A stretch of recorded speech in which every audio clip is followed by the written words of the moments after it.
This is the Blackprint, where being black is always the topic of conversation. The Blackprint is brought to you by Rhymes and Designs and Good Evil Art. What's going on, beautiful people? It's your man Art, and I am guest hosting today. Want to thank MJ for holding down and maintaining such a fly platform.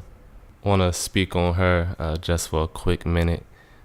MJ is so informative, so organized.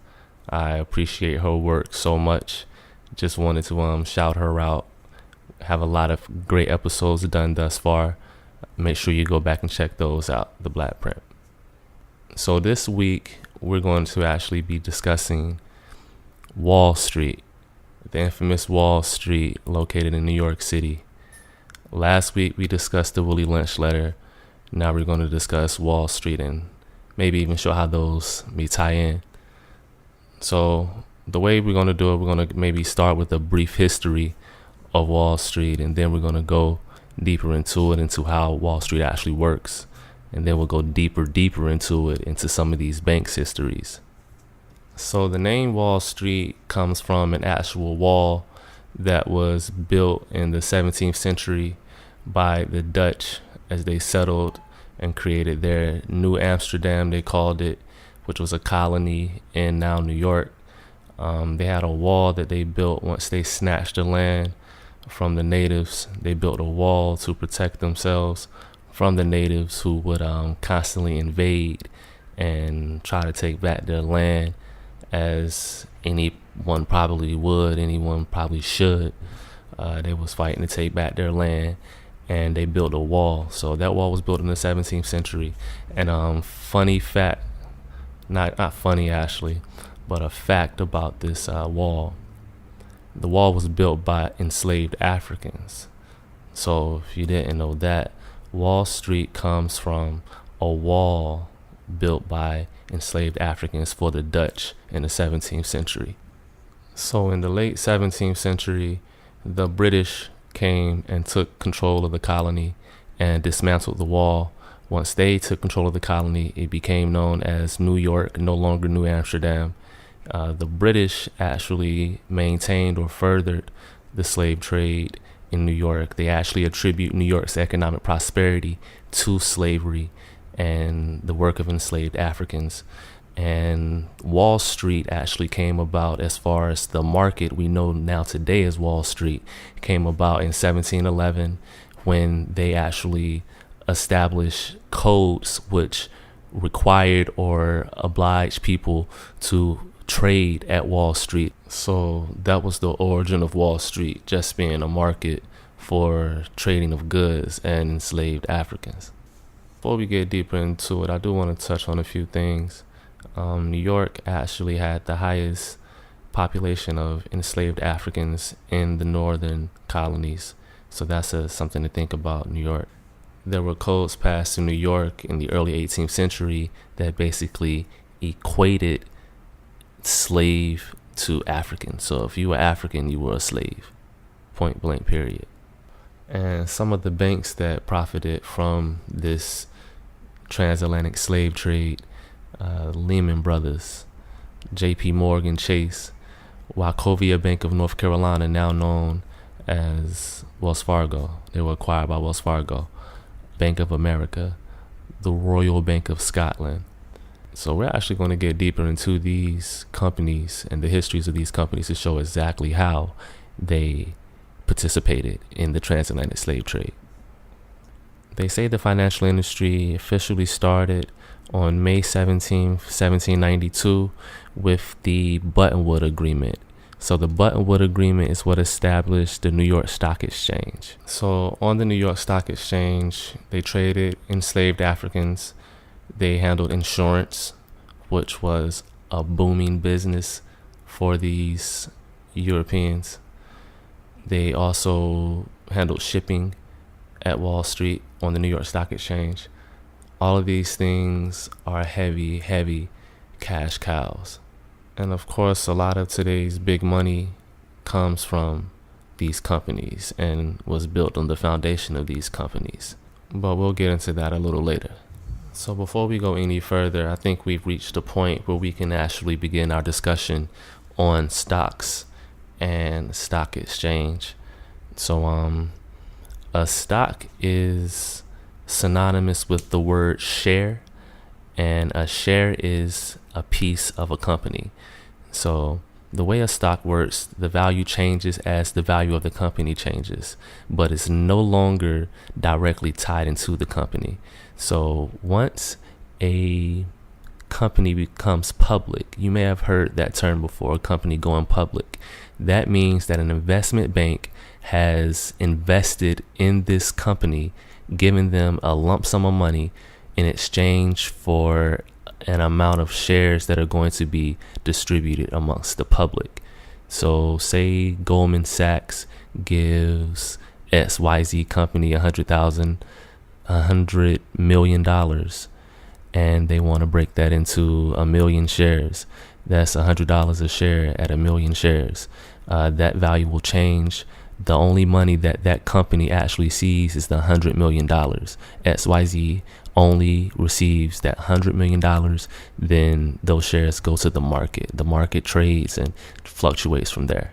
And the way it fluctuates, it goes like when people are buying and the people see promise in a company, the price goes up, because in order to buy, you may be willing to pay a higher price. So the price continues to go up.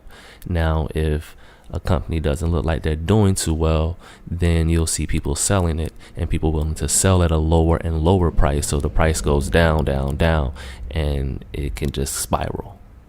To me, the stock exchange is just a gambling system.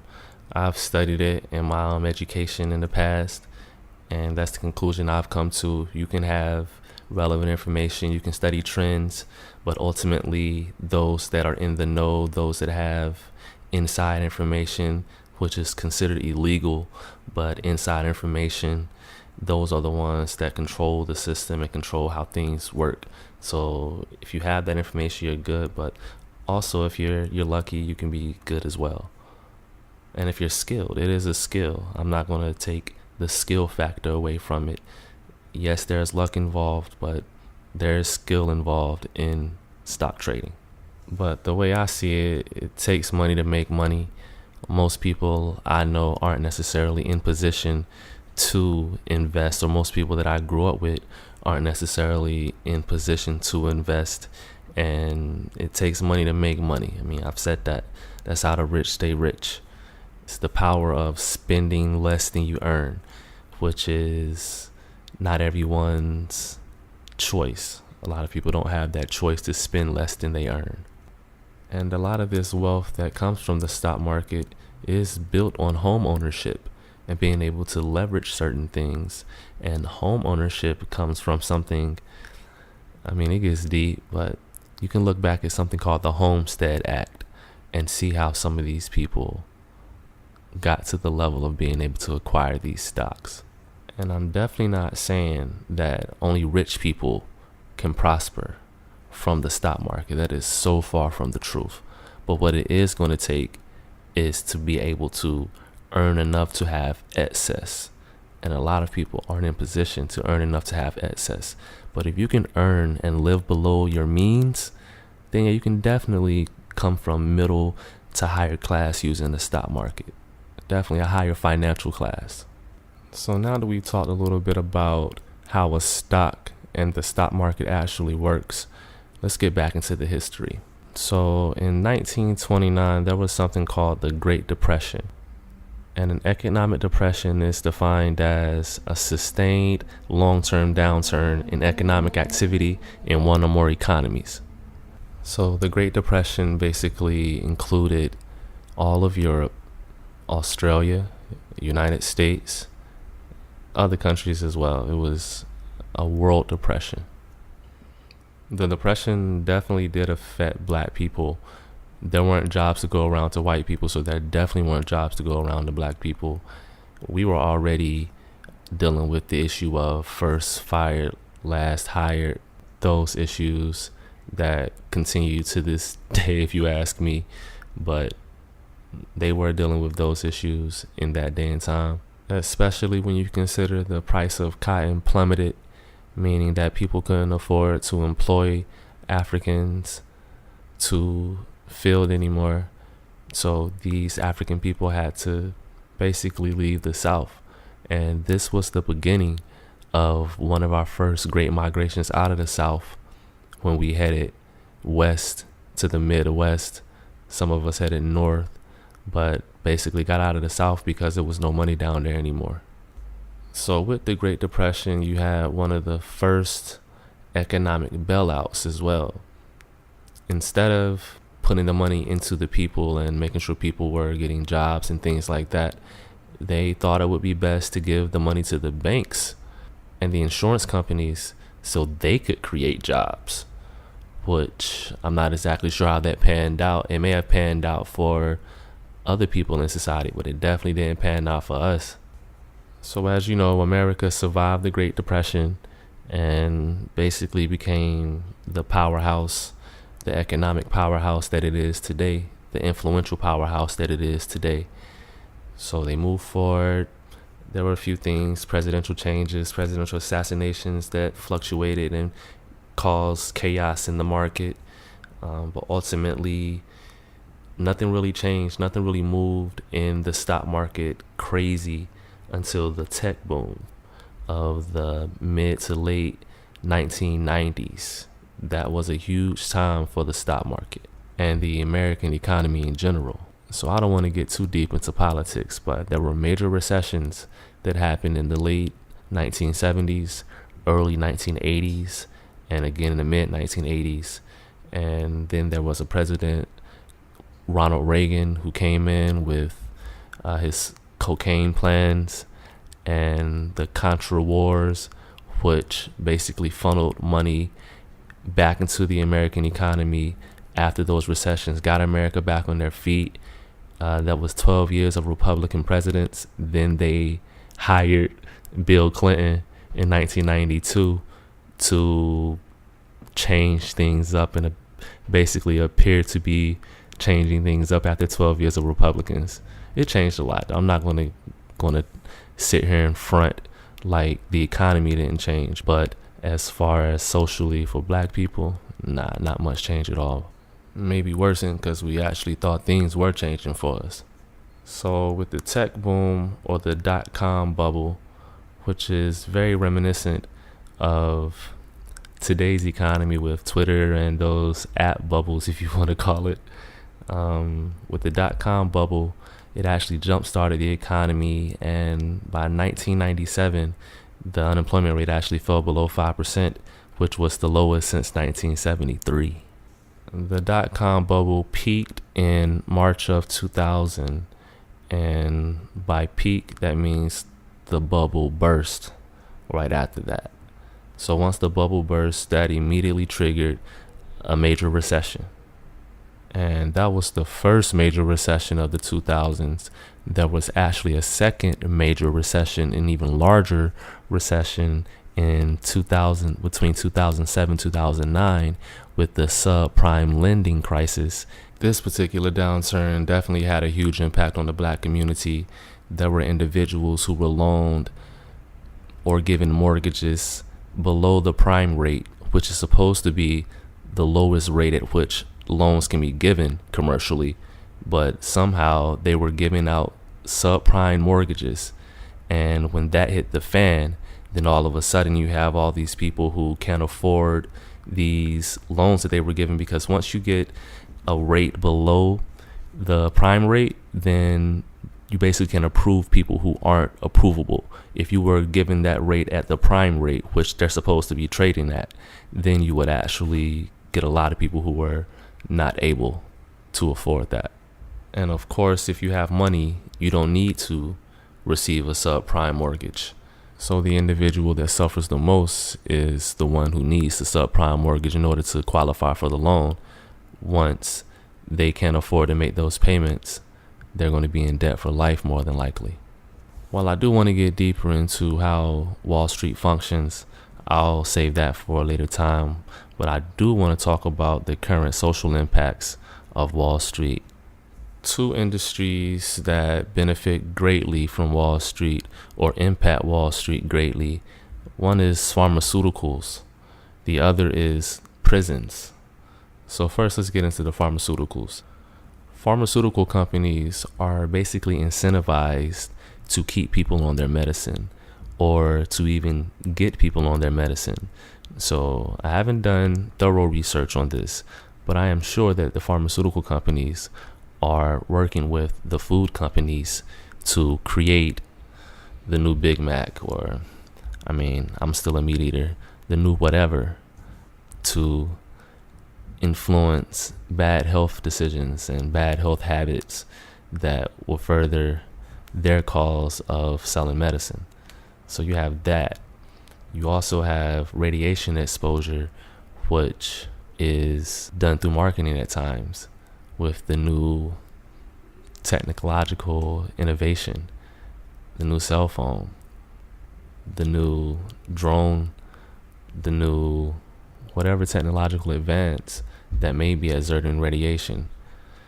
You also have depressive environments, people who don't get along with their families, television shows that influence that, not getting along with their families, paying attention to a cell phone over paying attention to a family conversation. Those are things that pharmaceutical companies actually play a part in, and we don't even recognize it or see it. And of course, you have privatized prisons, which trade on the stock exchange. So these are companies that are incentivized at keeping their prisons filled. And of course, they're filling them with black people. Supposedly, they privatize prisons to help states better run the prison system. It was supposed to increase efficiency and create cost savings. There were also thoughts that a private prison would be held more accountable because they can be fined. They are a company, so they need to pay more attention to how they treat their prisoners, you would think. But conversely, it's actually the opposite. They receive less sanctions than a state-run prison. And just to give you a starting point, if you did want to do some research on these for-profit prisons, you have the Corrections Corporation of America. You have the GEO Group, formerly known as Wackenhut Securities, Cornell Companies. Yeah. And they say the Corrections Corporation of America alone owns more than 65 correctional facilities in the U.S., housing over 100,000 inmates. But it's so crazy to think how they could be incentivized to put people in prison, man. That boils back. They're incentivized to arrest us. They're incentivized to harass us and potentially find something on us to put us back in the system or further deeper into the system. It's crazy.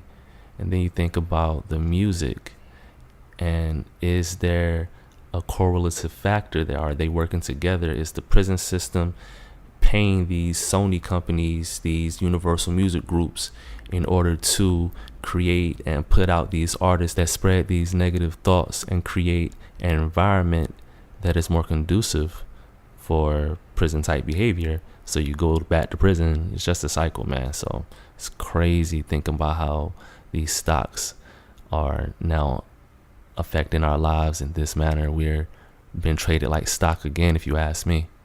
So that was part one of our discussion on Wall Street. We are going to continue and get deeper into the actual banks and their histories, also how the market functions, how to make money on the market a little bit. We'll get deeper into how money is made on the market.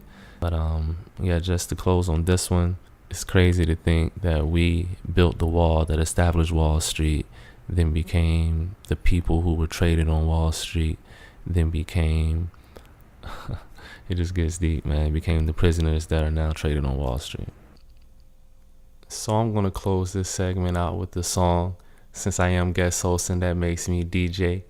I was going to choose one of my songs. As an artist, I go by SU the Guru, but I'm going to switch it up. I'll plug myself, though. I did just drop a music video, SU the Guru Frustration.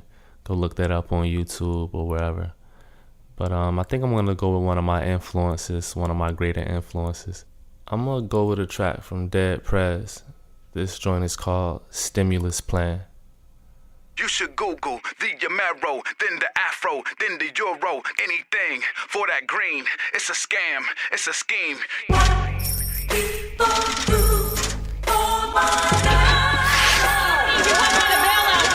Some of the wealthiest banks in the world, but yet we can't seem to help our own citizens who are having foreclosure crises. The bailout on the House floor, warning that it could destroy the dollar and the global economy. Working families are suffering. Unemployment is over 10% in my own district. We have over 2,300 people who have lost their homes to foreclosure. Retirement and pension funds are losing value. Local government can't make decisions. $4 or $5 bills, certain parts of the bill, you can get your blood spilled on the concrete. Little 17-year-old nigga doing foul in the hood, on the prowl out in these streets. I done been in the same situations, heartbeat racing, you come up or you don't eat. I done had to sleep in the train station, going stop to stop with no place to be, paper chasing, filling out applications for weeks, just trying to get up on my feet. But they ain't hiring, so a nigga was forced to resort to the street just to make ends meet. It's called survival. The struggle continues. If it offends you, let me remind you, we all have instinct to do what we have to do to make it through, and this drive is primal. Whether you at Mickey D's taking an order, or coming from Florida transporting a quarter, or on the corner, we all got needs. I gotta feed my son, he gotta feed his daughter. Now I ain't no capitalist exploiter, but I know the rules of supply and demand. Whoever control the product, control us supply. Well, hey, that's the law of the land. Make your own stimulus plan.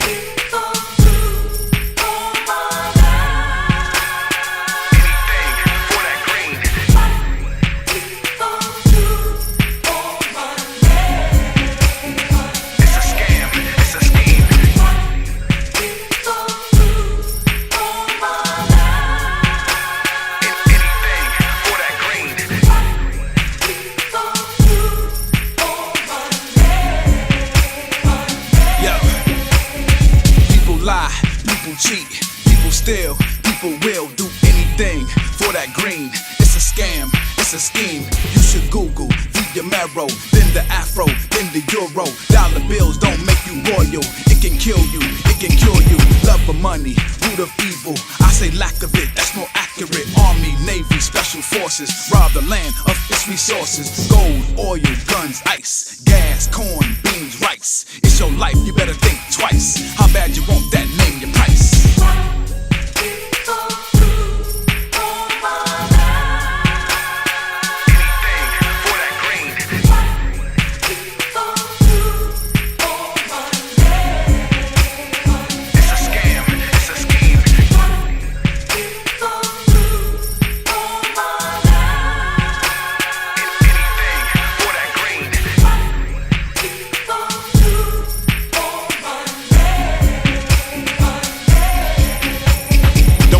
Slavery was just about race. Slavery was about money. They say the USA was founded on freedom, but slavery built this country. Washington, Jefferson, Lincoln, Hamilton, Jackson, Grant, all slave owners. And even today, from Clinton to Bush, they running the same game on us. They so-called war on terror, just a ploy to get more cheddar. Dinero, the root of all evil. They come in, bomb and shoot and exploit the people and call it freedom. It's a cold game and it's the same from the top of the food chain all the way down to the little homie in the street gang slinging cocaine. That's how they do things. It's the American way, imperialism. Have it your way, whatever it takes. Whoever get fucked in the process, that's okay. That's how they play. So you can't blame us. Them dead white men on that paper ain't us. We still got to hustle for the benefits, man. My grind is my stimulus plan.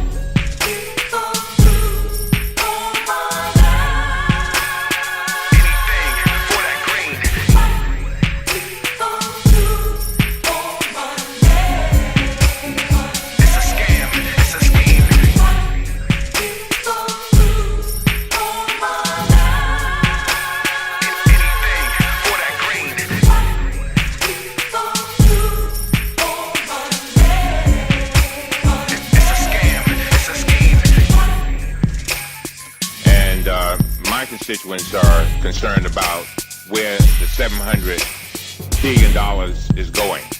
They want to know because they get up every morning, they work hard, they give up their tax dollars, and they're trying to figure out where did the money go, where's it going. Anything for that green.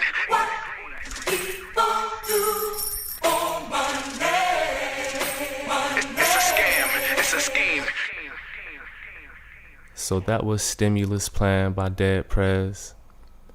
That was another episode of the Blackprint. Of course, we ask that y'all share, comment, whatever suggestions y'all have as far as future episodes or something like that. Just leave that in the comment section. We appreciate you all so much. Just keep supporting. Subscribe to our channel and keep moving forward with this black progress. That was the Blackprint. This is your guest host, Art, signing out. And as the great MJ would say, sending you love, peace, and ammunition.